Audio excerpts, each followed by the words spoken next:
Buddies ഇന്നലെ നമ്മൾ റാഗി മുദ്ദ പരിചയപ്പെട്ടു അല്ലേ?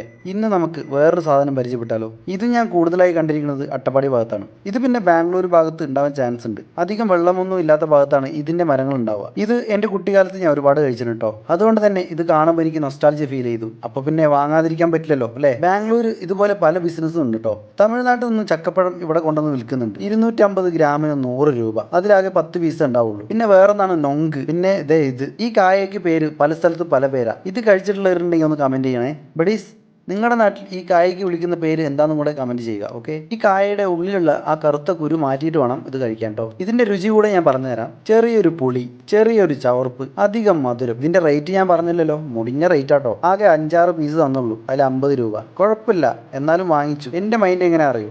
എന്ത് കഴിക്കാൻ തോന്നുന്നു, എപ്പോൾ കഴിക്കാൻ തോന്നുന്നു, അത് അപ്പോൾ കഴിച്ചിരിക്കണം, അത് വാങ്ങിച്ച് കഴിച്ചിരിക്കണം. അതാണ് എൻ്റെ മൈൻഡ്. ഇതുപോലുള്ള ചങ്ക് നിങ്ങൾക്ക് ഉണ്ടെങ്കിൽ ഒന്ന് മെൻഷൻ ചെയ്യുക, ഒന്ന് ഷെയർ ചെയ്യുക. കാണുമ്പോൾ മുല്ലപ്പൂ പോലൊക്കെ തോന്നിട്ടോ. ഈ തിന്നാൻ യൂസ് ചെയ്യുന്നതിൻ്റെ ബോഡി എങ്ങനെ അറിയോ?